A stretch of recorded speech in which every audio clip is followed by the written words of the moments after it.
Did you play this?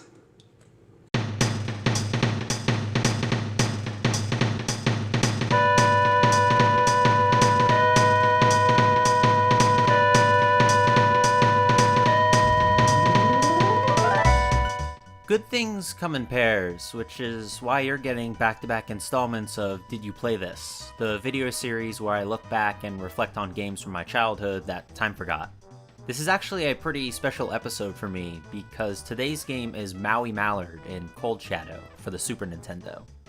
I'm gonna let you all in on a little secret.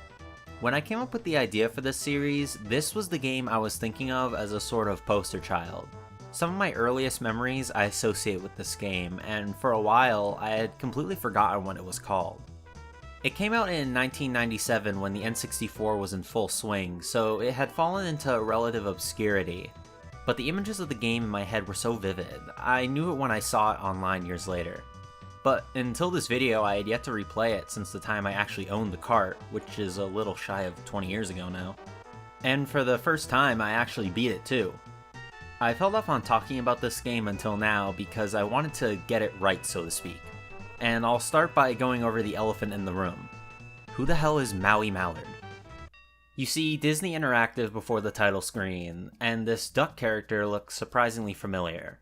You're probably thinking one thing. That's Donald Duck, isn't it? It's gotta be. Well, kinda. In this universe, Maui Mallard is a character played by Donald Duck. The game is actually called Donald and Maui Mallard everywhere besides the US, but for some reason they stripped all references to Donald Duck from our version. I don't really get why either. Maybe they thought it would be confusing to kids, which admittedly it could be, but if anything, stripping the Donald Duck references away probably confused people even more. I know it confused me. Not to mention, it's not like metafictional character portrayals like this are new to Disney characters. That said, even with the Donald Duck references removed, it's pretty easy to realize who Maui Mallard actually is, so I suppose it's not a big deal. The whole character within a character concept is admittedly fascinating to me these days, which justifies its inclusion as opposed to just having it be Donald Duck in Cold Shadow. Maybe they figured having Donald Duck be the main character in the story would have been too ridiculous, so they came up with Maui Mallard.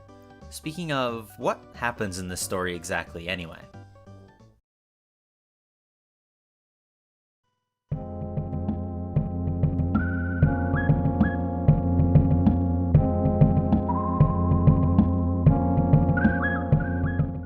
Sprinkled in between the 8 levels of this game, there are silhouetted cutscenes where characters exposit the plot. Maui Mallard is a detective sent to investigate the whereabouts of a tropical island's totem of worship, known to the natives as Shabum Shabum. Shabum Shabum, is that how you actually say it? Maui is sent all over the island in an effort to prove his worth to the natives of the land. Shortly after his adventure begins, Maui is given the ability to transform into the titular Cold Shadow, a ninja with great acrobatic abilities.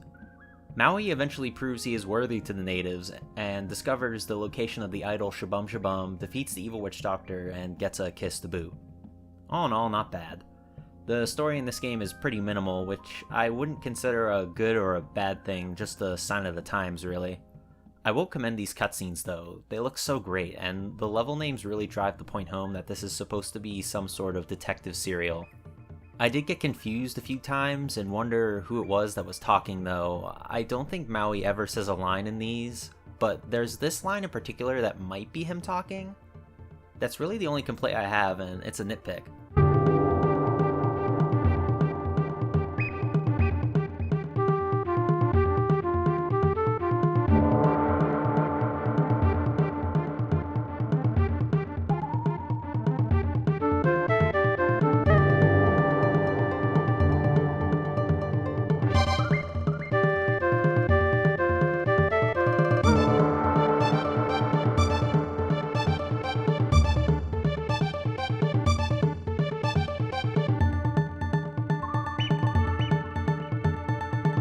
It's also overshadowed by the visuals, which can't be ignored any longer.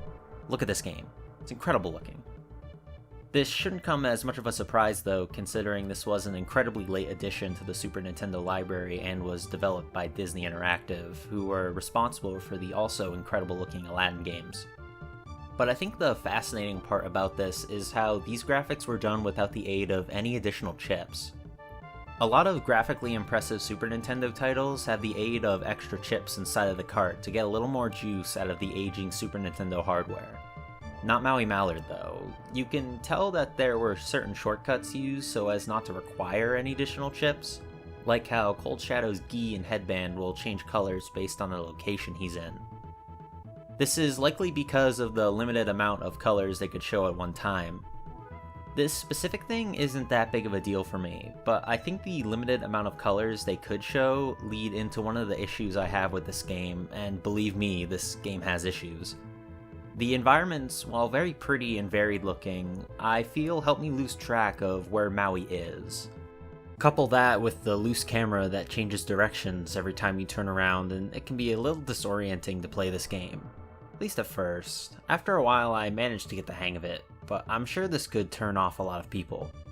Sadly, the criticisms don't really end there. Maui's control is pretty stiff all around.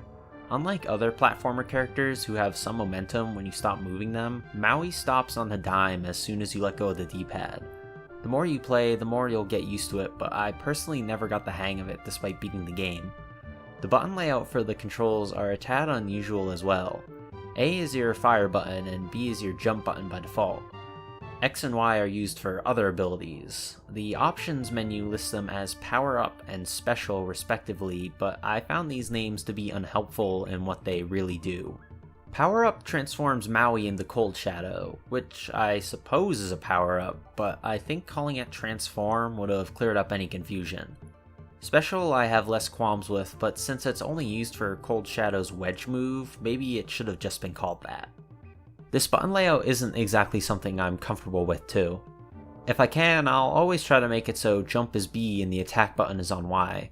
It just feels more natural for my thumb to be in that position, but you can't do that unfortunately. Sure, the game lets you remap buttons, but only to an extent. Jump and shoot have to be mapped to either A and B, and power up and special have to be mapped to X and Y. I don't really understand why it's like this. I mean, they've gone to the effort of even allowing button remapping to begin with, so why stop at a half measure? Again, this is something that isn't ideal, but also isn't a deal breaker. In fact, I'm sure there are people out there who prefer the button layout Maui Mallard provides. Next, I want to bring up my biggest flaw I found while playing Maui Mallard. This is probably the biggest thing holding Maui Mallard and Cold Shadow back from being a truly amazing game, and it's the hit detection. It's not exactly something you'll notice too much as Maui, but rather something that'll be in the front of your mind when playing as Cold Shadow. Whenever you're playing as Cold Shadow, the game will expect you to do a lot of acrobatic feats and fight off enemies. The problem with that is your bow staff has a super misleading hitbox. You would think that as long as any part of the bow staff makes contact with the enemy or something to latch onto, it'll connect, but that's not the case. From what I can gather, only the bow staff has any sort of active hitbox. That means when you're fighting enemies, you have to be a specific distance away to actually beat them, and you'll have to time your swings just right to latch onto magical blocks. Look, that's what it says, okay? I can kind of forgive the latter being tricky because once you get the rhythm down, it's satisfying to swing from block to block. The enemies though, you're honestly better off just ignoring as many enemies as you can. I couldn't find any way to avoid a majority of the enemies' counterattacks when fighting as Cold Shadow. They attack you within an instant they're able to, and typically, if you can hit them, they can hit you as well. The best way I've been able to reliably defeat them is by ducking and just mashing the attack button before they can get near me. It doesn't always work, but it did the job most of the time. The amount of punishment they can take is pretty ridiculous as well. I'm playing on the normal difficulty, and yet some enemies are taking between 4 to 6 hits to the feet. The feedback to hitting enemies is also lacking incredibly. There is visual feedback, but almost nothing in the way of audio feedback. I didn't even know I was hurting the enemies when I first started playing.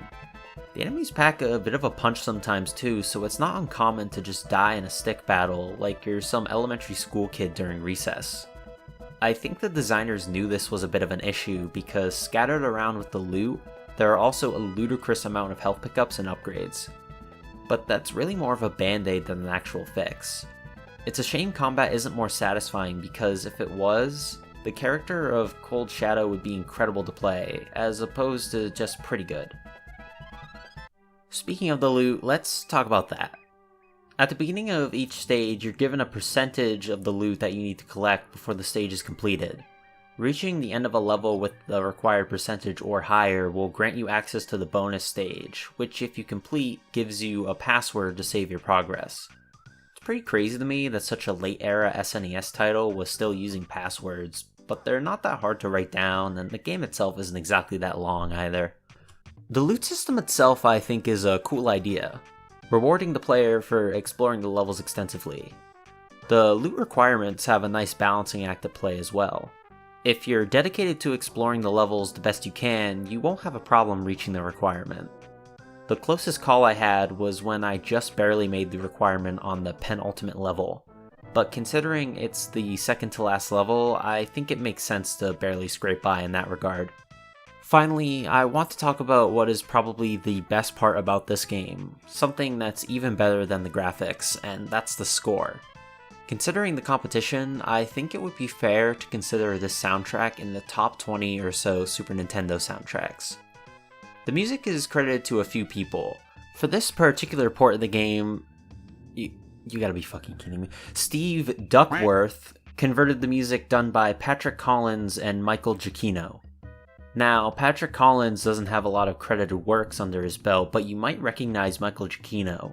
Probably not for video games though, unless you really like the main theme for Black. No, Michael Giacchino went on to compose music for a ton of noteworthy Pixar and Bad Robot productions. He's responsible for the music of The Incredibles, Ratatouille, Up, Inside Out, Cloverfield, Alias, Lost, and many others. Look him up, his rap sheet is insane. Maui Mallard was one of his first major projects, and he showed how great he was early on. Each level has its own distinct feeling. The main theme in particular is so groovy, I always tap my foot to it.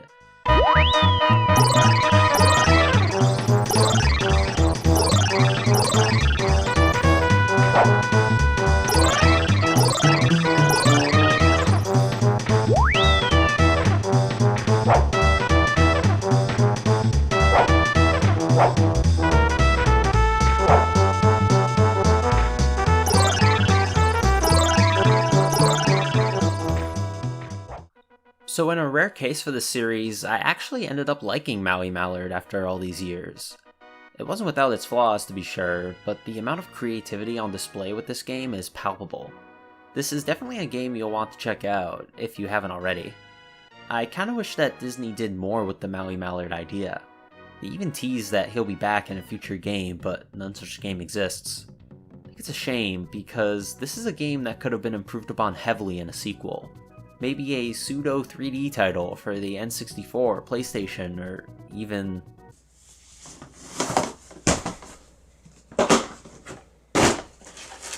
Sega Saturn! I'm thinking something along the lines of Mischief Makers. I think a jump to 3D like that could make for some bizarre looking environments. Instead, it just faded into obscurity. I just wish this game had gotten a fraction of the love that the NES Disney titles like DuckTales get. For a long time, this game had remained stranded on its respective platforms, until actually very recently as of the upload of this video. In May of 2019, Maui Mallard was re-released on Steam and GOG for $6. Something to keep in mind about this version is it seems to be a port of the PC release, which is very similar to the SNES version except for some cosmetic differences, and a CD quality soundtrack. I think it's up to the person to decide if it sounds better than the SNES version though. And the port itself seems to be pretty bare bones. I wonder if some intern at Disney stumbled upon the game sitting in their vaults and pitched it to an executive to re-release. Oh well, I'm not complaining. The more eyes on this game the better if you ask me. Maui Mallard and Cold Shadow is worthy of your time if you're a fan of platformers, or Donald Duck. Remember, that's supposed to be Donald Duck. Hey everyone, thanks for making it to the end of the video. If you're curious as to how I got that Sega Saturn, you should check out my second channel, TectonicImprov. I have a series called Flea Market Pickups where I show off stuff I found at the flea market. And I also have stream archives and stuff there. You should definitely check it out if you're interested in that sort of stuff. But besides that, thank you and goodbye.